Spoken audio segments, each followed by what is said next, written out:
വിവിധ വിഷയങ്ങൾ ഉയർത്തി പറവൂർ നഗരസഭ ഓഫീസിലേക്ക് CPIM മാർച്ച് നടത്തി. CPIM ജില്ലാ സെക്രട്ടറി S. സതീഷ് മാർച്ച് ഉദ്ഘാടനം ചെയ്തു. പറവൂർ നഗരത്തിന്റെ 15 വർഷത്തെ വികസനത്തെ മുരടിപ്പിച്ച കോൺഗ്രസ് നേതൃത്വത്തിലുള്ള നഗരസഭാ ദുർഭരണത്തിനെതിരെ CPIM മുനിസിപ്പൽ കമ്മിറ്റിയുടെ നേതൃത്വത്തിലാണ് പറവൂർ നഗരസഭയിലേക്ക് മാർച്ച് നടത്തിയത്. CPIM ഏരിയ കമ്മിറ്റി ഓഫീസിൽ നിന്നും ആരംഭിച്ച മാർച്ചിൽ സ്ത്രീകളടക്കം നൂറുകണക്കിന് പേർ പങ്കെടുത്തു. കഴിഞ്ഞ 15 വർഷക്കാലമായി അഴിമതിയുടെയും ദുർഭരണത്തിന്റെയും കെടുകാര്യസ്ഥതയും ഈച്ചില്ലമായി മാറിക്കൊണ്ടിരിക്കുന്ന കോൺഗ്രസ് ഭരണം കൈയാളുന്ന പറവൂർ മുനിസിപ്പാലിറ്റി ജനങ്ങളുടെ ആവശ്യങ്ങളെ എല്ലാം തന്നെ അട്ടിമറിച്ചുകൊണ്ട് ഈ നാടിന്റെ ഇടയിലേക്ക് നടത്തിക്കൊണ്ടിരിക്കുന്ന അഴിമതിയുടെ ഭരണകൂടത്തെ താഴെ ഇറക്കുന്നതിന് വേണ്ടി ജനങ്ങളോട് കൃത്യമായി സംവദിക്കുന്നതിന് വേണ്ടി നഗരസഭാ കവാടത്തിനരികിൽ വെച്ച് മാർച്ചിനെ പോലീസ് തടഞ്ഞു. തുടർന്ന് നടന്ന യോഗം CPIM ജില്ലാ സെക്രട്ടറി S. സതീഷ് ഉദ്ഘാടനം ചെയ്തു. ഏതാണ്ട് 400-ലേറെ കുടുംബങ്ങൾ ഭൂരഹിതരായിട്ടുള്ള ആളുകൾ ഇവിടെ ഉണ്ട് എന്നാണ് കാണുന്നത്. ആ ഭൂരഹിതരായിട്ടുള്ള ആളുകൾക്ക് മുനിസിപ്പാലിറ്റി വേറെ ഒന്നും ചെയ്യേണ്ട, സ്ഥലം കണ്ടെത്തി കൊടുത്താൽ മതി, സർക്കാർ പൈസ തരും. ഇപ്പൊ നമ്മുടെ ജില്ലയിൽ തന്നെ മനോഹരമായി പണിയുന്ന ഫ്ളാറ്റുകൾ നമുക്ക് കാണാൻ കഴിയും. ഇതുപോലെയുള്ള പഞ്ചായത്തുകൾ, തദ്ദേശ സ്വയംഭരണ സ്ഥാപനങ്ങൾ കണ്ടെത്തി കൊടുത്ത സ്ഥലത്തിനകത്ത് സംസ്ഥാന സർക്കാരിന്റെ ഉൾപ്പെടെയുള്ള സഹായത്തോടെ മനോഹരമായി പണിയുന്ന ഫ്ളാറ്റുകൾ നമ്മുടെ ജില്ലക്കകത്ത് ചൂണ്ടിക്കാണിക്കാൻ കഴിയും. ഇവിടെ 400 കുടുംബമുണ്ട്, ഒന്നും രണ്ടും അല്ല. ഈ മുനിസിപ്പാലിറ്റിക്കകത്ത് തന്നെ 400-ലധികം കുടുംബമുണ്ട്. ഇവിടെ സ്ഥലം കണ്ടെത്തി കൊടുക്കാൻ ഇവർക്ക് കഴിയാത്തത് കൊണ്ടാണോ? ഇവർ വിചാരിച്ചാൽ കഴിയുമായിരുന്നില്ലേ? തല ചായ്ക്കാൻ ഈ പാവപ്പെട്ട മനുഷ്യർക്ക് തല ചായ്ക്കാൻ വീടുണ്ടാക്കി കൊടുക്കാൻ കഴിയുമായിരുന്നില്ലേ? കേരളത്തിന്റെ ഗവൺമെന്റ് ഈ കാര്യത്തിൽ എടുക്കുന്ന സമീപനം എന്താണ്? VD സതീശനെ പോലെയുള്ള ഒരു സമീപനമാണോ സ്വീകരിക്കുന്നത്? അല്ലല്ലോ. CPIM ഏരിയ കമ്മിറ്റി അംഗം KA വിദ്യാനന്ദൻ അധ്യക്ഷത വഹിച്ചു.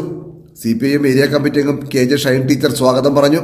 ഇങ്ങനെ ഒരറ്റം മുതൽ കാസർഗോഡ് മുതൽ തിരുവനന്തപുരം വരെ നമ്മൾ യാത്ര ചെയ്താൽ നമുക്ക് കൃത്യമായി ബോധ്യപ്പെടും, ഇത് പറവൂരാണ്, ഈ പറവൂർ പട്ടണത്തിലൂടെയാണല്ലോ നമ്മൾ കടന്നു പോകുന്നത് എന്ന് ആ യാത്രക്കാരെ ബോധ്യപ്പെടുത്തുന്ന തരത്തിൽ അത്യന്തം ശോചനീയമായ ഒരു പ്രേത നഗരമായി പറവൂർ പട്ടണത്തെ മാറ്റി തീർത്തു എന്നുള്ളതാണ് കഴിഞ്ഞ 15 വർഷക്കാലത്തെ കോൺഗ്രസിന്റെ ഭരണത്തിന്റെ ബാക്കി പത്രം എന്നുള്ളത്. ജില്ലാ കമ്മിറ്റി അംഗം PS Shaila, area secretary TV Nidhin, മറ്റു നേതാക്കളായ TR Bose, TS Rajan, MR Reena, NS Anilkumar, CP Jayan, MP Angel തുടങ്ങി നിരവധി പേർ സംസാരിച്ചു. നമ്മുടെ മുനിസിപ്പൽ ടൗൺ ഹാളാണ്.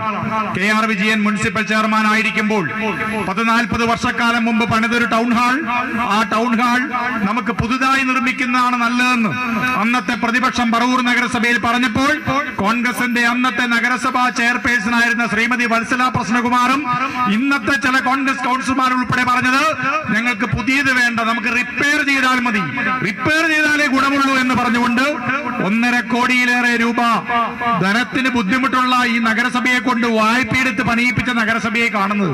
ഇപ്പോൾ കല്യാണം വന്ന കൊടയായിട്ട് പോകണം. കോപ്പിക്കൊട ഇല്ലാണ്ട് പറവൂർ ടൗൺ ഹാളിൽ കല്യാണത്തിന് പോകാൻ പറ്റില്ല. അകത്തും ചോർച്ചയാണ്, പുറത്തും ചോർച്ചയാണ്. അതാണ് അവസ്ഥ നഗരസഭയുടെ. 1.5 കോടി രൂപ മുടക്കിയ ഈ ടൗൺ ഹാളിന്റെ ഊട്ടുവര കത്തിപ്പോയിട്ട് വർഷമൊന്നായി, നന്നാക്കിയിട്ടില്ല, മിന്നലേറ്റു എന്ന് പറയുന്നത്.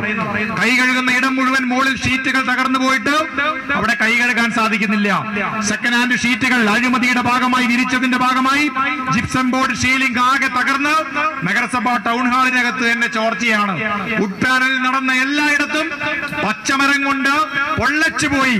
ഇപ്പോൾ നഗരസഭ ടൗൺ ഹാളിനകത്ത് ഒരു പാട്ട് പാടിയാൽ, ഒരു പ്രസംഗം നടത്തിയാൽ ആർക്കും മനസ്സിലാവാത്ത രീതിയിൽ ഒന്നിനും ഉപയോഗപ്രദമല്ലാത്ത ഒരു ജയില് പോലെ ആ മുനിസിപ്പൽ ടൗൺ ഹാള് പറവൂരിന് നഷ്ടപ്പെട്ടു. നമ്മുടെ 1.5 കോടി രൂപ നഷ്ടപ്പെട്ടു പോയി പറവൂർ നഗരസഭയുടെ. തൊട്ട് മുന്നിൽ നോക്കിയാലോ, ഇവിടെയാണ് ഇപ്പോ ഒരു ഗുണമുണ്ടായിട്ടുണ്ട്. സമരത്തെ മേൽനോട്ടം വഹിക്കാനെത്തിയ പോലീസ് ഉദ്യോഗസ്ഥരുടെ ജീപ്പ് ട്രാഫിക് ബ്ലോക്ക് ഇല്ലാതെ കയറ്റിയിടാൻ പറ്റും. 30 സെന്റിലേറെ സ്ഥലമാണ് ഫ്രണ്ടിൽ കാണുന്നത്. ഒന്ന് ആലോചിച്ച് നോക്കണം. എന്നേലി ഈ പറവൂർ നഗരത്തിന് വരുമാനം ഉണ്ടാക്കാൻ സാധിക്കുന്ന രീതിയിൽ വേണമെങ്കിൽ താഴത്തെ നില പാർക്കിന് ഉപയോഗിച്ചുകൊണ്ട് 7 നില സമുച്ചയം വരെ അന്നത്തെ ബിൽഡിംഗ് റൂൾസ് പ്രകാരം പണിയുവാൻ സാധിക്കുമായിരുന്ന, പറവൂരിൽ മനോഹരമായ സർക്കാർ ഓഫീസുകൾ കൊണ്ടുവരാൻ സാധിക്കുമായിരുന്ന, വേണമെങ്കിൽ മിനി സിവിൽ സ്റ്റേഷന് പകരം ഒരു സിവിൽ സ്റ്റേഷൻ തന്നെ ആരംഭിക്കാൻ സാധിക്കുമായിരുന്ന ഈ മുൻവശത്തെ നഗരസഭയുടെ സ്വന്തം ഉടമസ്ഥയിലുള്ള ഭൂമി ഉണ്ടല്ലോ. ഇപ്പൊ നിങ്ങളൊന്ന് കയറി നോക്കിയേ, സഞ്ചരിക്കുന്ന ആശുപത്രിയുടെ പഴയ വാൻ കിടന്ന് ചെതലരയ്ക്കുന്നു. അപ്പുറം മുനിസിപ്പാലിറ്റിക്കാർ കൊണ്ടുവന്നിട്ട സ്ക്രാപ്പ് കിടന്ന് ചെതലരയ്ക്കുന്നു.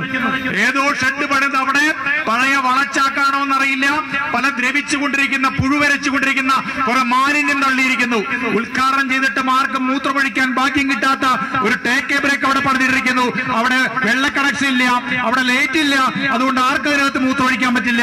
ഇവിടെ പുട്ടുകടയായി പ്രവർത്തിച്ചിരുന്ന, ഇപ്പോൾ നമ്മുടെ ഓട്ടോറിക്ഷ സുഹൃത്തുക്കൾ ഉൾപ്പെടെ കയറി മൂത്രമൊഴിക്കാൻ വേണ്ടി ഉപയോഗിക്കുന്ന ഈ പുട്ടുകടയും അവിടെ കിടക്കുന്നുണ്ട്. ഒന്ന് ആലോചിച്ച് നോക്കണം.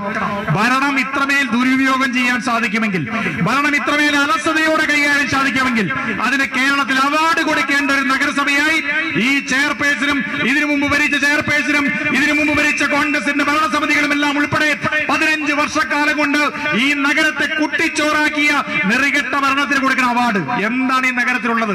ജംഗ്ഷൻ വികസനമുണ്ടോ? തെക്കേ നാലുവഴി മുതൽ ഇങ്ങനെ നടന്നു വന്നാൽ പകൽ സമയത്തും വൈകുന്നേര സമയത്തും പീക്ക് അവേഴ്സിൽ എല്ലാം ഗതാഗത കുരുക്കാണ്. ഒരു ചെറിയ ഓട്ടോറിക്ഷയിൽ കയറി പെരുവാറത്ത് നിന്ന് കണ്ണംകുളങ്ങൻ അമ്പലം വരെ ഒരാൾക്ക് വന്ന് തൊഴണമെന്നുണ്ടെങ്കിൽ അരമണിക്കൂർ 3/4 മണിക്കൂർ ഗതാഗത കുരുക്കിൽ കിടക്കേണ്ട ഗതികേട് ഈ നഗരത്തിലുണ്ടായിട്ട് MLA അറിഞ്ഞില്ലേ? ഈ നഗരസഭ അറിഞ്ഞിട്ടില്ലേ?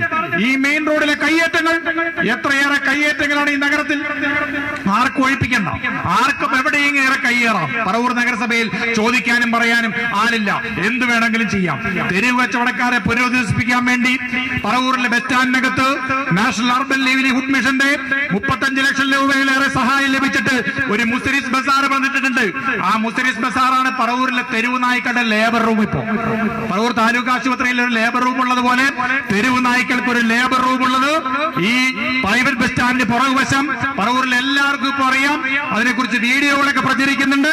അവിടെ ഇപ്പോ തെരുവ് നായ്ക്കളെ ഇപ്പൊ കഴിഞ്ഞ ദിവസം കണ്ടത് പറവൂരിൽ ചെറിയ ചെറിയ മോഷണം നടത്തുന്ന ആൾക്കാരൊക്കെ ഉണ്ടാവുമല്ലോ, അവര് സാധനങ്ങൾ ഒളിപ്പിക്കാൻ വേണ്ടി ഉപയോഗിക്കുന്നത് ഈ തെരുവ് നായ്ക്കാർക്ക് വേണ്ടിയിട്ടുള്ള. ആർക്കെങ്കിലും എന്തെങ്കിലും സാധനം വീട്ടിൽ നിന്ന് പോയാൽ ഒരു ബക്കറ്റോ ഒരു എന്തെങ്കിലും ഒരു പൈപ്പ് കഷ്ണോ പോയിട്ടുണ്ടെങ്കിൽ നിങ്ങൾ വന്ന് തപ്പേണ്ടത് എവിടെയെന്ന് അറിയാമോ? നഗര